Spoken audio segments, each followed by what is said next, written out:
Half and Half aired on UPN from September 23, 2002 to May 15, 2006. The show was created by writer and producer Jeffrey Klarik, executive produced by Living Single creator Yvette Lee Bowser, and the catchy theme song called You and Me is performed by singer-songwriter Melonie Daniels.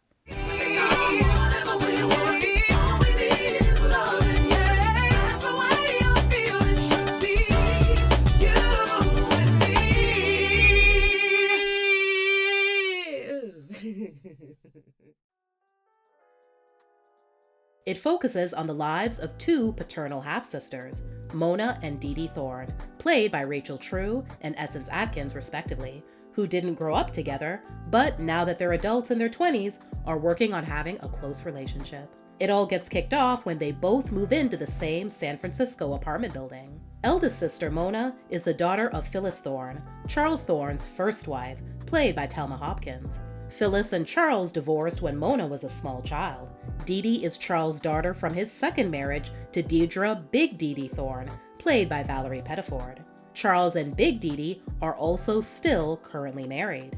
The mothers have a rather contentious relationship for much of the series, but have occasional moments of seeing eye to eye. In a 2003 interview with South Coast Today, Thelma said she knew it would be fun to play the bitter ex-wife as long as the bitterness did not overtake the humor. She added that she was pleased that the sitcom showcased mature women, though she wishes TV shows more often allowed women to be sexier as they get older, because I think that's part of what keeps us feeling young.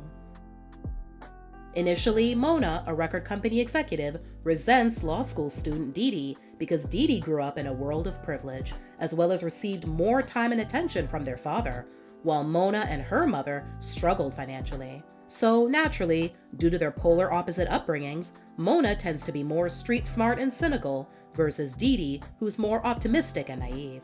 This class dichotomy is only the ground for more complications. Both women are college graduates and can afford, whether through their father's generosity or their own income, to live in the same apartment building. So the difference is more upper middle class versus lower middle class than rich versus poor. That distinction matters because it is one more primetime representation of the Black middle class and African American diversity. Showcasing the Black middle class is something executive producer Yvette Lee Bowser has done before with Living Single, which featured 4 Black women, and For Your Love, an integrated comedy. Feelings between the two women become even more strained when they find out that their father actually promised the upstairs apartment to both daughters. You see, he owns several rental properties and is caught in the middle as the young women and their mothers, who have more than 20 years of beef, fight about the space. A coin toss resolves the dispute, and everyone races up to see the prize, which, amazingly, neither daughter had seen. Mona, the coin toss winner, learns that she's giving up her downstairs apartment for a tiny space with sloped ceilings. Getting stuck with the attic apartment is just one more slight in a lifetime of coming in second to Dee Dee.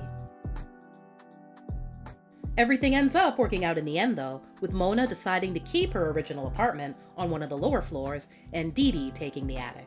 Of course, her and her mother see to it that it get redone to their bougie standards. The main cast also includes Chico Benimon as Mona's best friend and co-worker, Andre Spencer Williams.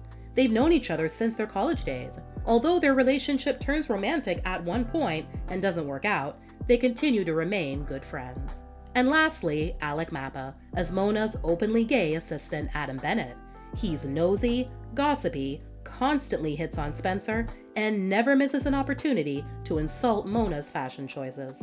Half and Half went on to become the second most watched show on UPN's Monday night lineup, next to Girlfriends, and 4th overall on the network. Variety had mixed feelings about its potential though, in its 2002 review.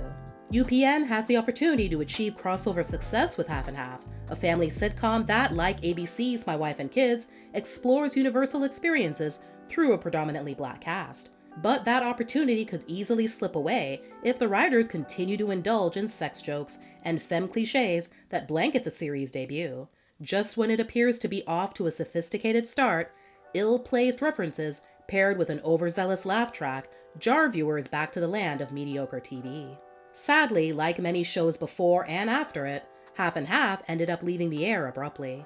In the season 4 finale, 2 of Mona's exes re-enters her life, Chase, played by LeMan Rucker, and Lorenzo, played by Charles Divins. Both men ask her to choose between them, leaving her with a big decision to make.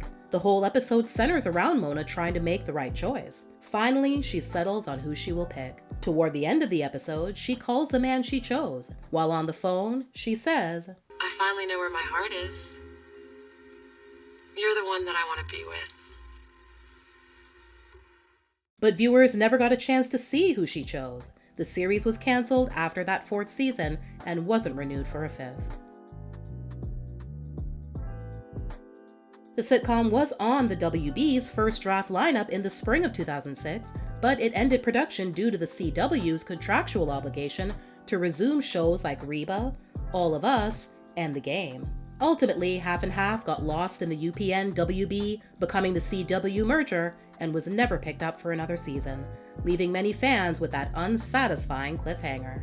The fans weren't the only ones left saddened, though. In 2008, Essence spoke to blackfilm.com about how much getting the rug pulled out from under the show affected her. Life was very traumatizing for a minute. It was an interesting departure. We were cruising and our ratings were great. And then all of a sudden, 2 networks merged, which hadn't happened in the history of television, and we find ourselves out of a job at episode 91. We were 9 episodes away from the Hallmark 100, which many shows try to get to. It was definitely unexpected. I loved working on that show. I loved the people in the crew. We retained 90% of the crew from the pilot episode. That says a lot about the type of show we had and the environment we worked in. We got along famously. I miss the show very much and miss working with those people. But it's one of those things where the unexpected happens, as people know. Probably the most outspoken of the bunch has been Rachel. In 2016, she spoke candidly to the HuffPost about the demise of successful Black shows in the 2000s on UPN before the switch to the CW. It was odd that they ended up canceling my show and a few other shows that were better in the ratings than some of the white shows that they kept on. They own the network and they're building the brand, and it's certainly their right to put out whatever they want. I did think it was sort of sad. Then, 2 years later, she revealed in a series of tweets that due to a shoddy contract she signed, she sees very little residual checks. It all started when a fan tweeted that they wanted the series on Blu-ray. Rachel then chimed in saying, "And I want residuals. I make very little a year off Half and Half residuals despite syndication. Don't get shafted like I did, kids. Some of my castmates and their agents negotiated better residual deals. Know what you're signing. Artists won't make that mistake again." And finally, she added, "Don't be bitter. Take in the lessons and make better life choices in the future is how I keep it moving. By the way, dwelling on the negative never really helps." Despite signing a bad deal in terms of syndication checks, Rachel loved working on Half and Half. She does wish, though, that it, along with a number of other successful Black sitcoms that were unexpectedly canceled by the network, should have been treated better by UPN. In a 2021 interview with Atlantic Black Star, rapper and actor MC Lyte, who had a recurring role on the show playing Mona's fair but stern boss at the fictitious Delicious Records label, Kai Owens, shared her thoughts on the show's cancellation and finding a new home on Netflix. I think the cast, as well as Yvette Lee Bowser, the creator, was extremely disappointed when it didn't come back because everybody thought it was coming back for a 5th season. So to have it cut off immediately like that, it can leave things unsettled. The idea of having to get to 100 episodes to be in syndication. We never made it to 100 episodes, so to be able to see this go into somewhat of a syndication on a streaming platform is fantastic. Everybody feels like, okay, we made it back.